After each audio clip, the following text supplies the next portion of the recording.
Исәнмесез, эфирда яңалыклар чыгарылышы, студияда Лилия Гатина, алга таба кайбер темалар турында. Роспотребнадзор ата-аналарга балалар утреннигына кирергә рөхсәт бирде, тик билгеле шартлар бар. Күпләп кар явы шәһәрдәшләр өчен зур проблемага әйләнде. Шәһәр карны чистарту буенча нинди ысуллар куллана?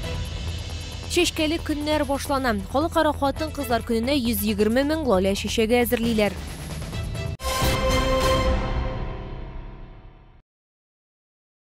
Соңгы тәүлектә Татарстанда яшәүче 53 кешедә COVID-19 диагнозы расланды.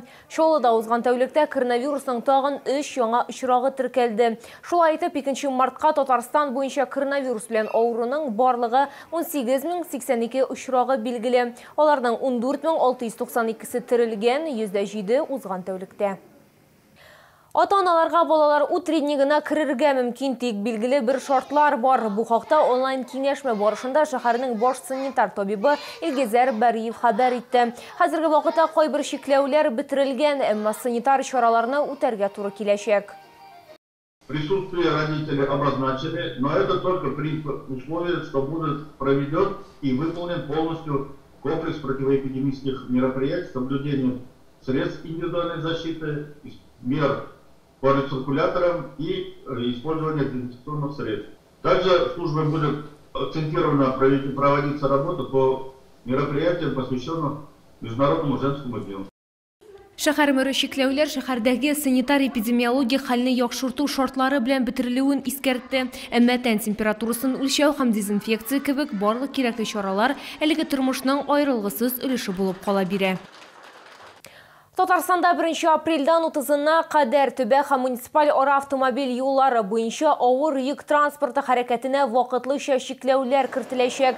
Бу хакта Татарстан Республикасы транспорт һәм юл хуҗалыгы министрлыгы матбугат хезмәте хәбәр итте.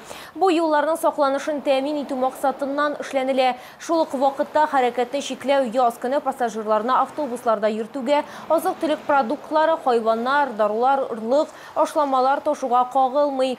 Моннан тыш бу чикләүләр йөк күтәрүчәнлеге 16 тоннага кадәр булган ягулык ташучы транспорт чараларына, шулай ук гадәттән тыш хәлләр нәтиҗәләрен бетерү өчен кирәкле йөкләр ташуга кагылмый. Чүп ташуларга федераль башкарма хакимият органнарының транспорт чараларына чикләүләр кертелми.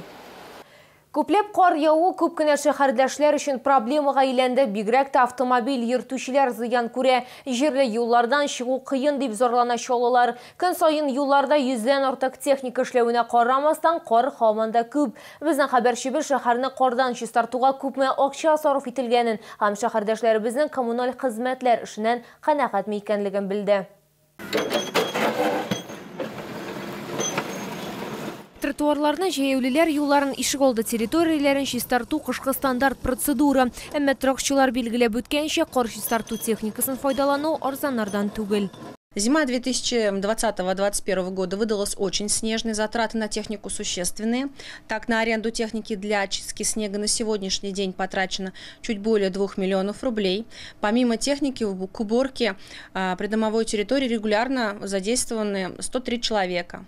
Чалда 6 зур идарәче компания һәм берничә кече компания бар. Һәр оешма чалларны чиста юллар белән тәэмин итү өчен зур күләмдә акча сарыф итә. Кар явуга каршы көрәш муниципаль казнага да кыйммәткә төшә. Порядка 400 миллионов уходит на уборку снега. Это в принципе в никуда. Убрали, складировали.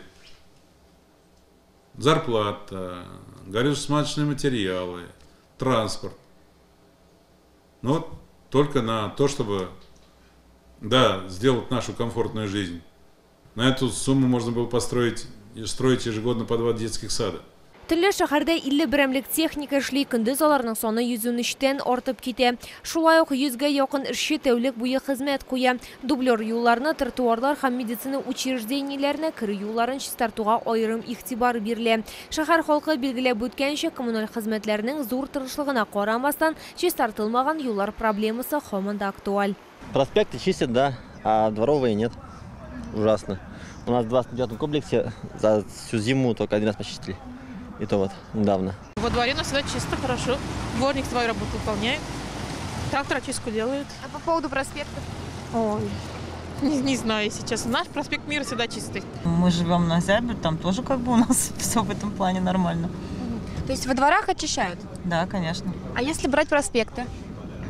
Проспекты, честно, не так много езжу, чтобы как бы судить по всем проспектам. Ну, вроде бы справляются дорожники. Яз җитүгә карамастан синоптиклар мартның карлы башлануын фаразлый, алдагы көннәрдә шәһәрдә бик күп кар явачак. Халыкка түзем булырга, автомобильчыларга машинада көрәкләр һәм щеткалар йөртергә кала. Лилия Гатина, Валерия Новожилова, Айдар Мусин, Сергей Вильданов, яңалыклар. Шәшкәле көннәр башлана. Халыкара хатын-кызлар көненә төрле төсләрдәге һәм төрле сорттагы 120 мең лалә чәчәге әзерлиләр. Шәһәр яшелләндерү хуҗалыгында язгы чәчәкләрне җыю башланды. Ни өчен нәкъ менә лаләләр чәчәкләрне үстергәндә нинди үзенчәлекләр игътибар итәргә кирәк? Бу хакта алдагы материалда. Ләләләр инде күп еллар дәвамында халыкара хатын-кызлар көненең алыштыргысыз билгесе булып тора. Нәкъ менә шул чәчәкләрнең бүләк итү традициясе очраклы гына барлыкка килмәгән. 70нче елларда популяр гәҗитләрнең берсе бәйрәм белән котлау бастыра. Фотода исә 8 мартка махсус үсергән ләлә чәчәкләренең зур галәмен тоткан ират сурәтләнә. Хәзер бу чәчәкләр мәхәббәт һәм хөрмәт билгесе булып тора. Чәчәкләрне кисәр алдыннан 2 айга якын вакыт үтәргә тиеш. Бу теплицада ләләләрне 10 гыйнварда утыртканнар. Орлык суганлыклар Голландиядан кайтарылган. Матур чәчәкләрне үстерү өчен температура режимы ничкәлекләрен белергә һәм су сибу графигын төгәл үтәргә кирәк дип белгечләр. Ләләләр салкынча һава ярата.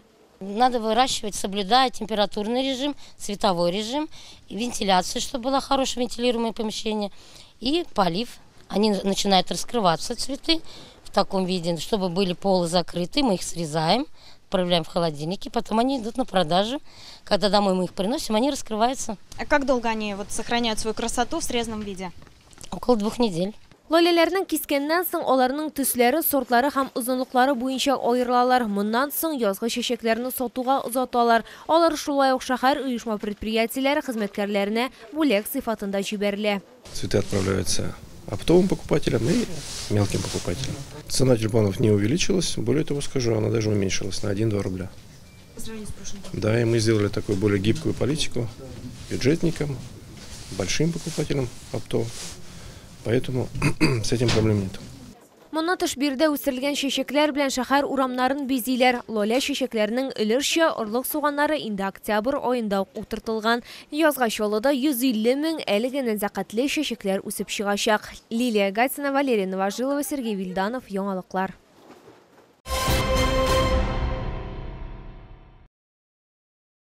Тыңлаучылар яратып өлгергән күңел радиосын хәзер телевизор экраннарынан да күреп була. Музыкаль клиплар, күңел ачу программалары, концертлар трансляциясы. Буларның барысында яңа күңел ТВ телеканалында карарга мөмкин. Ул үз тапшыруларын 1 марттан башлады. Аны Чаллыда табу бик җиңел. Бу 33-нче кнопка, Татарстан буенча 128-нче. На данном телеканале наши жители нашей республики могут смотреть клипы на татарском языке, плюс программы на русском и на татарском языках.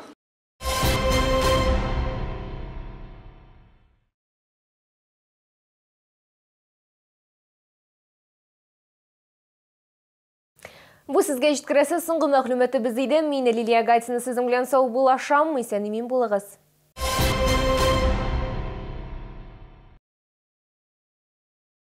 Приглашаем на всероссийскую выставку «Леспром. Деревообработка, мебель, станки и инструменты» с 10 по 13 марта в ВЦ «Экспокама». Центр восстановительной медицины. Восстановление после замены суставов, травм, инсульта. Прием невролога, ортопеда. Телефон 78 09 35.